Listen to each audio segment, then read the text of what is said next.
And more help is on the way to give families just a little bit more breathing room. Starting this month, families are going to receive one of the largest ever single-year tax cuts that middle-class families have ever received. And it's called the Child Care Tax Credit. And here's how it works.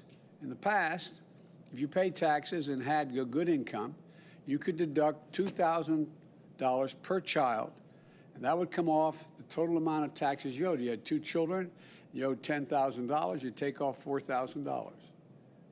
In the American Rescue Plan, we expanded that. Now, a parent would get $3,600 for each child under the age of 6, and $3,000 for dependents they have between the ages of 6 and 17. So instead of just being a credit against the taxes you owe, it's now a fully refundable credit, half of which will get paid out in monthly basis.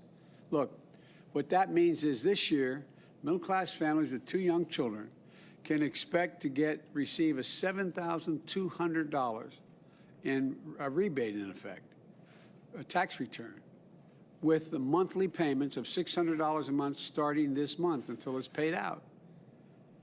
8 out of every 10 families who use direct deposit will get their refunds. They'll be able to get a monthly payment on the 15th of every month from now to the end of the year, so they get that paid out.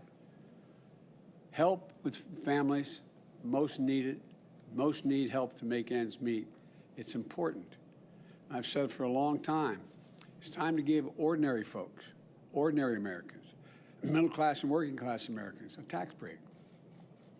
This is the type of tax cut that can help our economy because it will go to families who are going to spend it. It will also help lead a historic reduction in child poverty. Excuse me. Historic reduction in child poverty, which will have long-term benefits for our economy. And we're delivering $39 billion to help child care providers serve more families, to help parents, particularly women, get back to work. Last month, our economy added nearly 25,000 child care jobs. Again, none of this happened by accident. We're proving to the naysayers and the doubters that they were wrong. None of this is guaranteed to continue, though, unless we finish our work. Now's the time to accelerate the progress we've been making. Now is the time to build in long-term foundation that we've laid and build it in for a long term. Economists of all stripes agree that my plan will create good jobs and drastically strengthen our economy in the long run. So we have to continue to make the investments that will allow our economy to build back better and deal everyone in. We took a significant step in that direction last week when the bipartisan group of senators forged an agreement with me to move forward on key portions of my American Jobs Plan. I was just in Wisconsin, where I highlighted how this agreement is going to pave the way for a generational investment to modernize our infrastructure, create millions of jobs, according to the experts, and what will mean it won't just be in the center cities. It'll be every corner of the state and our nation. We're going to create jobs repairing roads and bridges, replacing 100% of our nation's lead water pipes, making our power grid more reliable, delivering high-speed internet to every American home, rural and urban. We're going to put people to work building a nationwide electric vehicle charging network, transitioning from diesel school buses and transit buses to electric buses, and bringing in world-class rail service to more Americans by reducing, and in the process, reduce our carbon footprint. For example, when I was up in Wisconsin, I pointed out, the governor was there. I said, Gov, I know it takes, there were, I don't know how many people, a couple hundred people, I guess, in the audience. Said it takes, they tell me, 4.5 hours to drive from here to Chicago.